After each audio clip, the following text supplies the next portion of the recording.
Yesterday, sir, to speak to Prime Minister. You were in 1 second. ಡೆಲ್ಲಿನಲ್ಲಿ working committee meeting ಇತ್ತು, ಹೋಗಿದ್ದೆ, ಅದು attend ಮಾಡಿದೆ. ಆಮೇಲೆ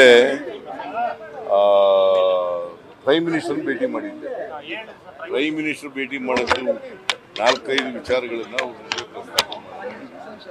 ಒಂದು ನಬಾರ್ಡ್ನಲ್ಲಿ ಕಡಿಮೆ ಮಾಡಿಕೊಂಡಿದ್ದಾರೆ, ನಮಗೆ ಶಾರ್ಟ್ ಟರ್ಮ್ನಲ್ಲಿ ಲೋನ್ ಕೊಡ್ತಕ್ಕಂಥದ್ದು ಕಡಿಮೆ ಮಾಡಿದ್ದಾರೆ. 2,600 ಕೋಟಿ 24-25 2,340 ಕೋಟಿ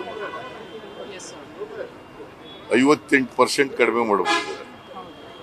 ಅದು ಒಂದು ವಿಚಾರ ಪ್ರಸ್ತಾಪ ಮಾಡಿ ರಿಸರ್ವ್ ಬ್ಯಾಂಕ್ನವರಿಗೆ ಮತ್ತು ನಬಾರ್ಡ್ನವರಿಗೆ ಹೇಳಬೇಕು ಅಂತ ಒತ್ತಾಯ ಮಾಡಿದ್ದೀವಿ.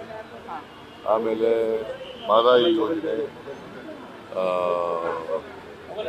ಇದು ನಮ್ಮ ಮೇಕೆದಾಟು ಯೋಜನೆ, ಅದಕ್ಕೆ ಮಹದಾಯಿ ಯೋಜನೆಗೆ ಎನ್ವೈರನ್ಮೆಂಟ್ ಕ್ಲಿಯರೆನ್ಸ್ ಕೊಡಬೇಕು,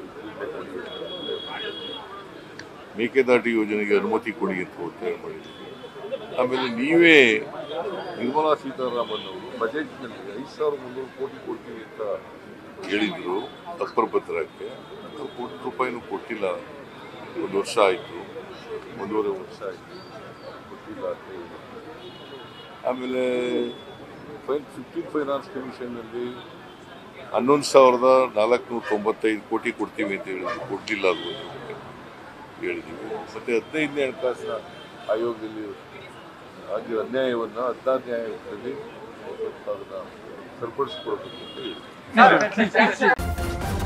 ನ್ಯೂಸ್ ಫಸ್ಟ್ ನಿರ್ಭೀತಿಯಿಂದ ನಿಮ್ಮ ಪರವಾಗಿ.